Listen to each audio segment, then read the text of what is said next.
Isang isla. Allahu Akbar, Allahu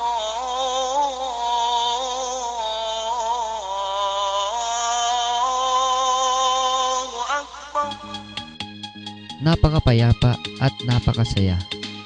Di ko maipagkakaila na halos kakabit na ng buhay ko ang mga alaala na naranasan ko.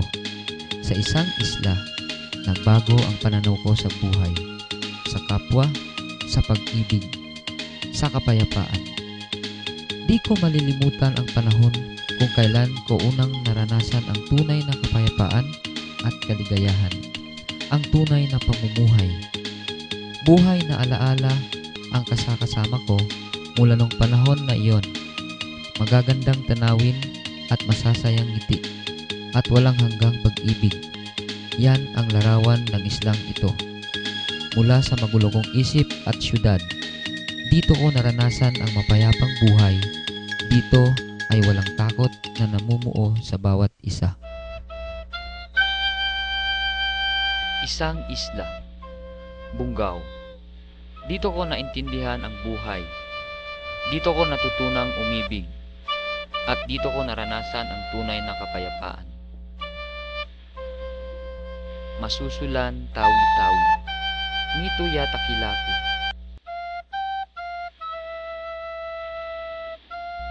Ako si Joseph. At ito ang buhay ko sa isla ng Bungaw. Sa unang araw ng pasukan, dito ko siya nakilala. Tol, tingnan mo. Siya si Sydney. Simple at masayahin. Hindi ko inaasahan na sa malayong lugar na ito ay may nakakubling anghel na magbabago sa pananaw ko sa buhay. Dito ko siya naging kaibigan. Dito nagsimulang magbago ang aking buhay.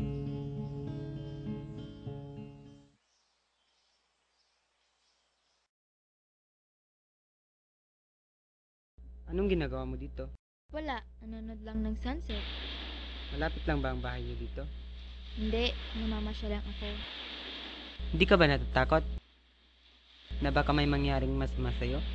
Pinanganak ako at nabuhay dito. Lumaki ako nang alam kong karasan ay nasa TV lang.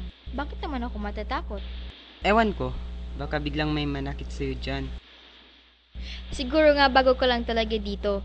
Di mo pa siguro naiintindihan ang buhay namin dito. Payapa kami at walang inaalala. Kaya naman nag-isip ng ganyan eh, na makidnap kayo pag pumunta kayo dito.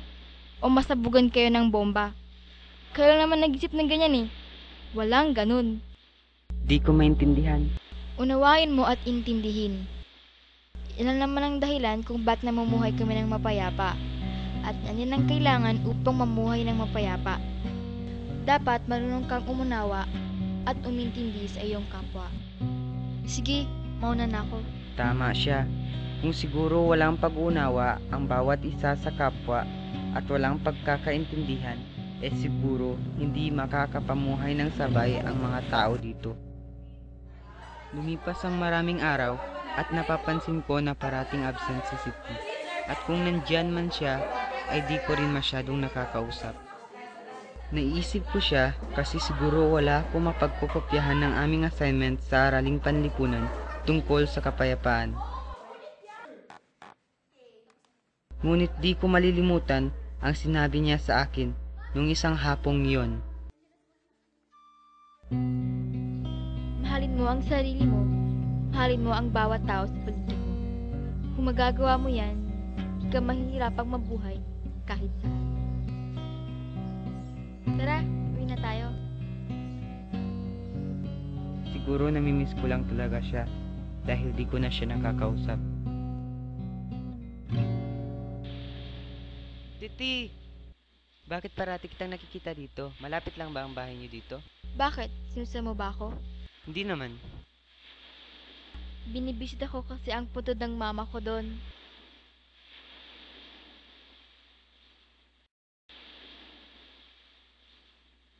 Ang ganda ng dagat, no? Ang sarap ng simoy ng hangin. Dito lang ako nakaranas ng ganito. dahil tinanggap kong ganitong buhay, kaya kontento ako. Hindi naman siguro ang buhay sa city, pero magulo masyado doon.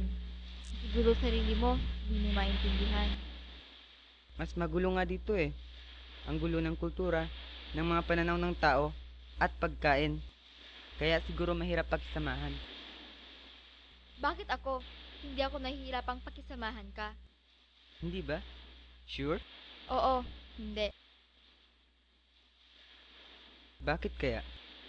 Siguro dahil di ako magulong tao. Marunong ako makibagay at mabait. Hindi. Kaya hindi ako nahirapan dahil tinanggap kita sa buhay ko. Yun naman ang kailangan eh. Kung hindi mo matatanggap ang isang bagay o kultura o buhay, paano ka makikibagay dito? Dapat ba talagang tanggapin ang lahat kahit masakit? Hindi ka pwedeng mabuhay sa mundo kung hindi mo tatanggapin ang pagbabago. Kahit masakit, hanggat kaya mo, gawin mo. Sa tingin mo, mabubuhay bang islang yan kung hindi tinanggap at inintindi ng mga tao ang bawat isa? Tara! Halika na! Siguro mahirap man at masakit, pero kung tatanggapin mo ng buong buo ang kapwa mo, kahit ano pa man ang ugali, kultura at relihiyon niya, siguradong magkakasundo kayo. Kung ang bawat isa ay marunong tumanggap ng pagkakaiba, ng opinyon at ng kapwa, siguro lahat ay mag-usap at wala ng gulo. Yun na ang huli naming pagkikita. Yun na ang huling pagkakataon na magkausap kami. Iniwan na niya ako. Iniwan na niya ang mundo ko. Di malamang karamdaman ang tumapos sa masayang ngiti at magandang buhay. Hindi ko matanggap ang pagkawala niya. Isang hapon na payapa, kasabay ng paglubog ng araw, nagpaalam na siya.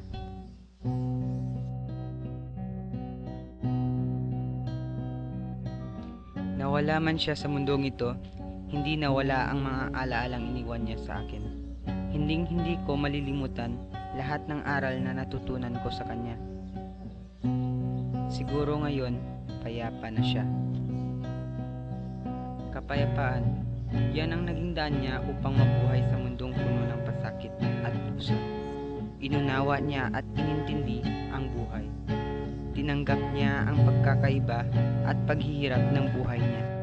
At minahal niya ang bawat taong nasa paligid niya ng pantay-pantay. Kaya payapa niyang iniwan ang mundong ito. Siguro kung lahat ng tao marunong umunawa, makibagay at umintindi, hindi naman malayong mabuhay tayo ng matiwasay. Kung ang bawat isa ay marunong tumanggap ng pagkakaiba, ng opinyon at ng kapwa, siguro lahat ay mag-usap at wala ng gulo. At kung marunong kang magmahal, siguro wala nang masasaktan at mauulila. Siguro kung magagawa ng bawat isa yung mga bagay na yon, payapa tayong mabubuhay. Walang gulo, walang giyera, walang masasaktan. Kaya siguro ganun magsalita si Siti. Dahil siguro para sa kanya, lahat nagsisimula sa sarili. Lahat nagsisimula sa iyo. Kung hindi ka payapa sa sarili mo, ano pa kaya kung harap ka na sa mundo? Mahabang panahon na rin yon. Parte na yon ng aking nakaraan. Ngunit, yung panahon na yon ang bumuo sa buhay ko. Yun ang mga aral na dinala ko saan man ako patpad. Masarap balikan ang nakaraan, kahit masakit. Hindi ko ito magawang kalimutan. Masutulan tawi-tawi. Ni Kuya Taklak, ni Tulet Tanda ko,